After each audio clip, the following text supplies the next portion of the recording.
ზოგ ადამიანს უბრალოდ განსხვავებული ტვინი აქვს. ტვინის სტრუქტურა აქვს განსხვავებული, ნეიროტრანსმიტერების რაოდენობა აქვს განსხვავებული და ზოგჯერ ჩვენ ვეძახით, რომ ეს ადამიანები არიან ან ზარმაცები, ანუ ყურადღებოები, მაგრამ სინამდვილეში უბრალოდ მათი ტვინი სხვანაირად მუშაობს.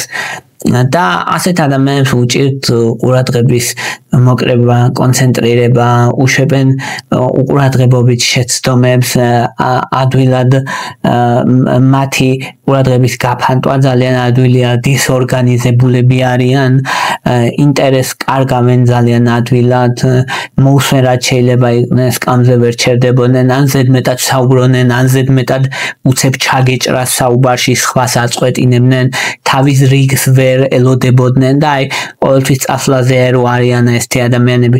აი ეს არის ყურადღების დეფიციტი, ჰიპერაქტიურობის მდგომარეობა. ADHD ესე ქვია სხვაგვარად და ძირითადად იწყება ბავშვობის ასაკში, ბავშვებში ხშირია, თითქმის 7% აქვს ბავშვებისას, ბიჭებში თითქმის 3-ჯერ უფრო ხშირია, დიდებში კიდე ხშირად დიაგნოზი ვერ ისმევა ხოლმე. აი ამიტომ გეტყვით დიდებში რა სიმპტომი და ნიშნები ახასიათებს ADHD-ს და როგორ უმკურნალოთ და რა არის საინტერესო და მნიშვნელოვანი ADHD-ზე. ADHD პირველი ნიშანი დიდებში არის ქრონიკული დისორგანიზებულობა. ანუ ეს ადამიანები ხშირად კარგავენ, აი ვერ ინახავენ რა, მაგალითად მნიშვნელოვანი ფურცლებია, ქაღალდებია, დოკუმენტებია შესანახი ვერა, გეტყვენ რომ არა შენ შეინახე, ან ვერ პოულობენ გასაღები სად დადეს, აღარ ახსოვთ, ან ის ხან სად უდევთ, ხან სად თავისი ნივთები და ასე. და მოუწესრიგებელი მაგიდა აქვთ მუდმივად მაგალითად არეული და ანუ ეს დისორგანიზებულობა მათი ნაწილია. ეს გამოწვეულია დოფამინის და ნორადრენალინის დაბალი დოზით, რომელიც თავის ტვინში არის ნეიროტრანსმიტერები და ამასრულებელ ფუნქციებზე, დაგეგმვაზე და ორგანიზებაზე, ასევე სამუშაო მეხსიერებაზე, პრიორიტეტების განსაზღვრაზე და იმპულსების კონტროლზე პასუხისმგებელი არის პრეფრონტალური კორტექსი და ამ ადამიანებს პრეფრონტალური კორტექსი ნაკლებად აქტიური აქვს ვიდრე სხვა ადამიანებს და ამიტომ უჭირთ ესეთი რაღაცების გაკეთება. მეორე ყველაზე ხშირი ნიშანი ADHD-ის არის დროის მენეჯმენტის პრობლემა. ანუ ადამიანები სულ რო აგვიანებენ, სულ ყველგან. ანუ ეს არ არის მათი ბრალი, უბრალოდ ესეთები არიან წვეულებებზე, თუ კლასში, თუ ლექციაზე, თუ სამსახურში, ყველგან აგვიანებენ. დროს ვერ აფასებენ და გონიათ რომ 10 წუთიდან შეიძლება 1 საათი გავიდეს ამასობაში. დედლაინებს ვერ მიყვებიან, ბოლო წუთის ადამიანები არიან, ბოლო ღამეს იწყებენ საქმის კეთებას, მაგრამ ნერვიულობენ და შეიძლება რომ შეხვედრები დანიშნონ ერთი და იგივე დროს და მე აღმოაჩინო რომ აი დღეს აქაც რო წასვლები, აქაც წასვლები, ანუ დროითი სიბრმავე აქვთ. Time blindness ესე ქვია, ანუ ეს ადამიანები ვერ უყურებენ დროს, ვერ ხვდებიან დროს, ვერ საზღვრავენ. აქაც დოფამინი თამაშობს მთავარ როლს რეალურად მოტივაციაში, ახალი ამოცანების დაწყებაში, პროკრასტინაციაში, გადადებაში, მუდმივად გადადებენ. ეს სიმპტომები რა თქმა უნდა ბავშვობიდან იწყება, მაგრამ დიდობაში გამოკვეთილი ხდება მერე. როცა პასუხისმგებლობები ემატება ადამიანს. მესამე მთავარი ნიშანი ADHD-ის არის ქრონიკული უყურადღებობა. ეს ადამიანები უმეტესად ქალები არიან აი შეხვედრების დროს, მაგალითად სხვა რაღაცაზე ფიქრობენ, ელაპარაკების სხვა რაღაცაზე ფიქრობენ. ხო ეს არ ეხება აქ საუბარი არა იმაზე, რომ პაემანზე როცა არის ქალი და ელაპარაკება სხვა რამეზე ფიქრობს, ამაზე არა საუბარი.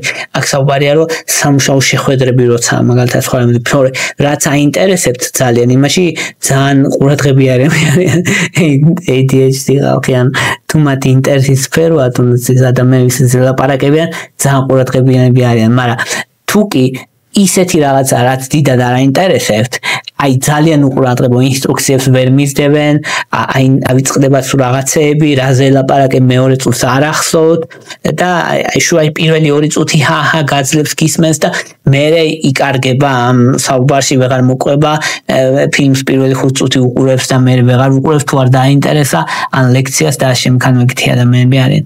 უჭირთ ფოკუსის შენარჩუნება, ძალიან ადვილია რომ მათ დისტრაქცია, მათი ძალიან ადვილია შეწყვიტონ საქმის კეთება, იმიტომ განსაკუთრებით თუ არ აინტერესებთ ესეთი რაღაცა და ინსტრუქციები დაავიწყდეთ. მეოთხე მთავარი ნიშანი ასეთი ადამიანებს არის შფოთვა აქვთ ხშირად ეს ადამიანებს. შფოთვა აქვთ ბევრი რამის გამო, იმიტომ რაღაცას ვერ აკეთებენ, ყოველდღიური ლისტები, ყოველდღიური მცირე საქმეები, სადაც ჩვენთვის შეიძლება ძალიან მარტივი იყოს, მათ ურთულდებათ სახლის დასაგება, წვრილმანების გაკეთება, ფოკუსირება აი პატარა რაღაცეებზე, თუნდაც მეილის პასუხი და ასე სამსახურიც უჭირს ხშირად ესეთ ადამიანებს და სტრესის ძალიან მაღალი დონე აქვს, მუდმივად შფოთავენ. მე კიდე იმაზე ნერვიულობენ, რომ სხვა ადამიანებმა არ განსაჯონ ძალიან, ეგ არის კიდე მეორე დიდი პრობლემა, მაგათი რაც ბავშვობიდან აწყდებიან ხოლმე და ბავშვობიდან ნერვიულობენ ამაზე და ეგ უმატებს კიდე დამატებით. აქვე არის ერთ-ერთი ძალიან საინტერესო ამბავი ADHD-ზე, რომ ამ ადამიანებს ახასიათებს სუპერ ფოკუსი, ჰიპერფოკუსი ქვია მაგას.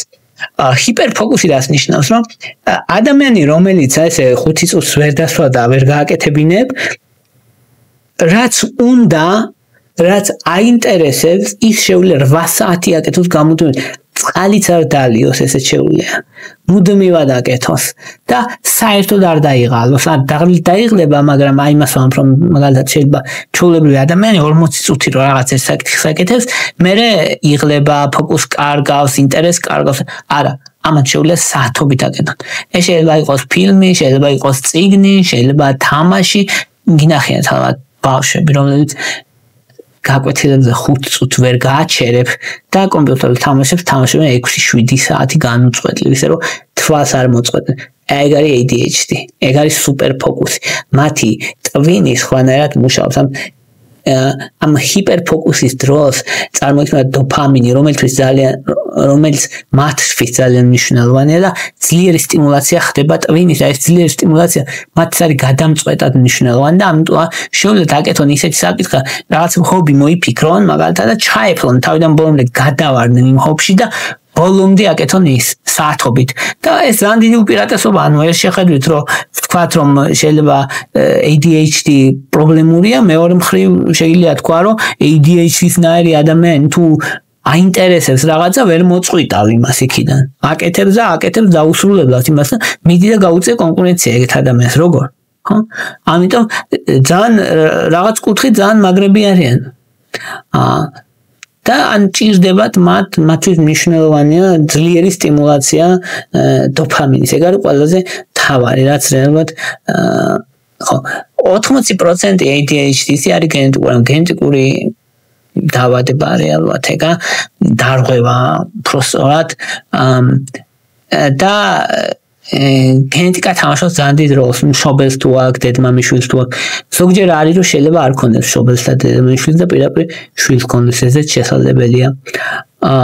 ტვინის სტრუქტურა ცოტა განსხვავებული აქვს. პრეფრონტალური კორტექსი, რომელიც ყურადღებაზე, დაგეგმვაზე, კონტროლზეა პასუხისმგებელი, მათ ნაკლებ აქტიური აქვს, ზოგჯერ უფრო პატარა.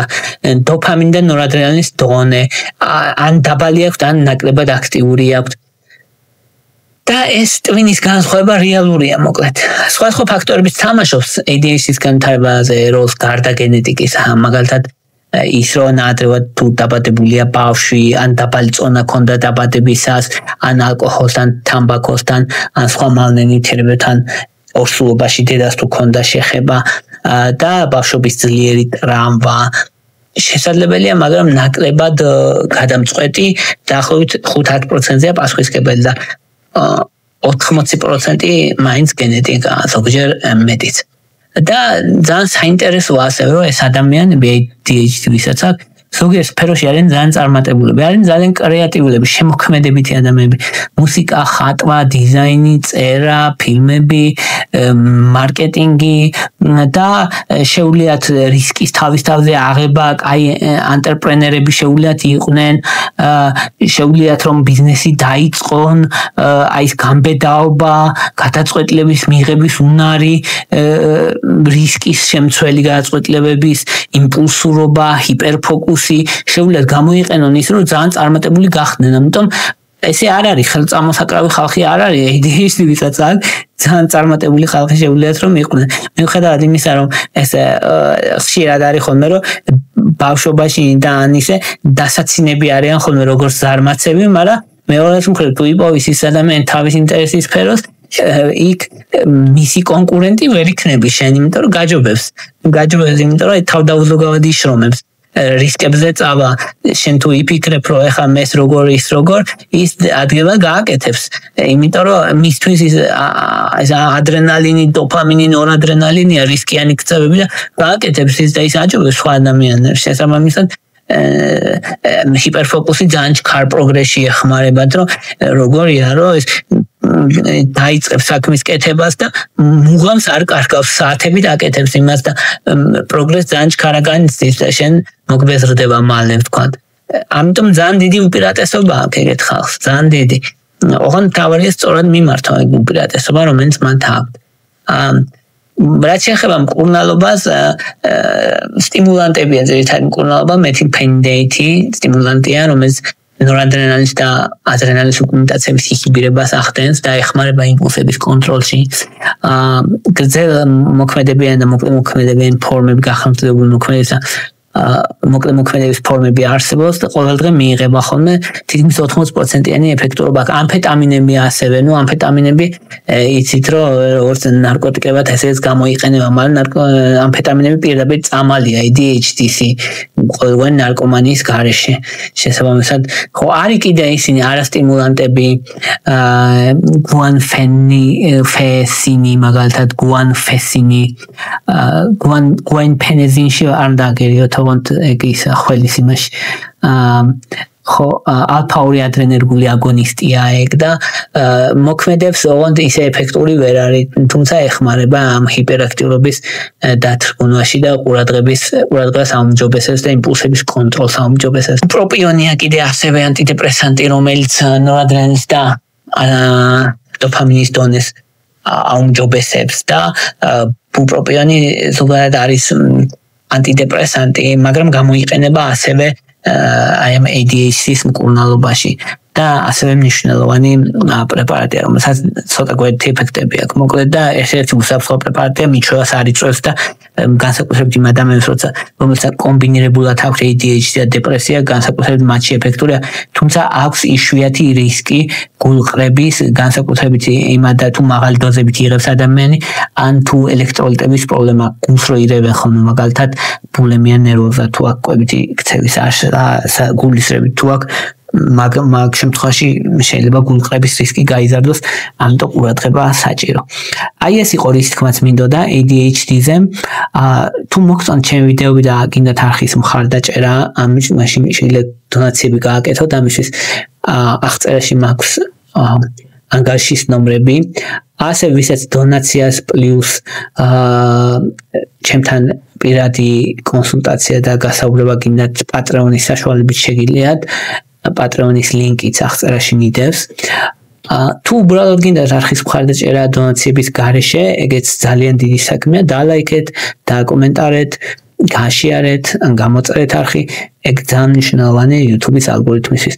მადლობა რომ მისმენთ და მადლობა რომ გაინტერესებთ.